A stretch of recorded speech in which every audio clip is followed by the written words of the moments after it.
केंद्रीय बजट 2026 को लेकर कांग्रेस सांसद शशि थरूर ने नाराजगी जाहिर की है। थरूर कई महीनों से केंद्र सरकार के समर्थन में बयान दे रहे थे, लेकिन बजट देखकर उन्होंने अपना आपा खो दिया। पहले उन्होंने कहा कि बजट भाषण में बहुत कम जानकारी थी, इस वजह से उन्हें बजट सही तरीके से समझ नहीं आया।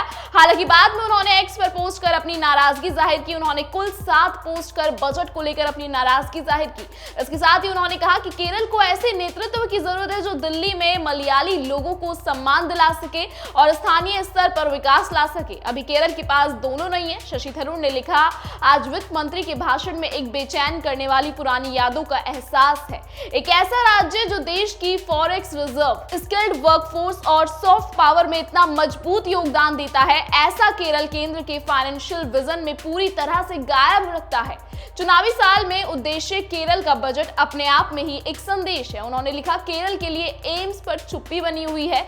देश भर में 22 इंस्टीट्यूट बने हैं और हमारे जैसे हेल्थ में आगे रहने वाले राज्य को बाहर रखना हैरान करने वाला है। यहाँ तक कि ऑल इंडिया आयुर्वेद इंस्टीट्यूट का वादा भी एक सपना ही बना हुआ है, क्योंकि केरल का जिक्र नहीं है। एक मेडिकल हब के तौर पर तिरुवनंतपुरम के पोटेंशियल को सिस्टमैटिक तरीके से दबाया जा रहा है। कांग्रेस सांसद ने कहा कि पूरे भारत में 7 नए हाई स्पीड रेल कॉरिडोर की घोषणा देश के लिए अच्छी बात है, लेकिन केरल को पूरी तरह से बाहर रखना ठीक नहीं है।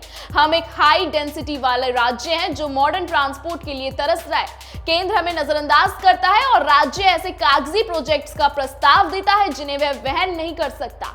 हमारे यात्रियों के पास कुछ नहीं बचता। हमें असली ट्रेनों की जरूरत है, नए एक्सट्रीमिस्ट की नहीं। उन्होंने लिखा, विजिनम्स एक स्ट्रेटेजिक नेशनल एसेट है जो भारत के समुद्री व्यापार का गेटवे है, फिर भी इसकी लास्ट माइल कनेक्टिविटी के लिए कोई खास एलोकेशन नहीं, जबकि दूसरी जगहों की पोर्ट्स को बहुत ज्यादा मदद दी जाती है। इसे नेशनल प्रायोरिटी के बजाय केरल का मुद्दा बनाना स्ट्रेटेजिक सोच की नाकामी दिखती है।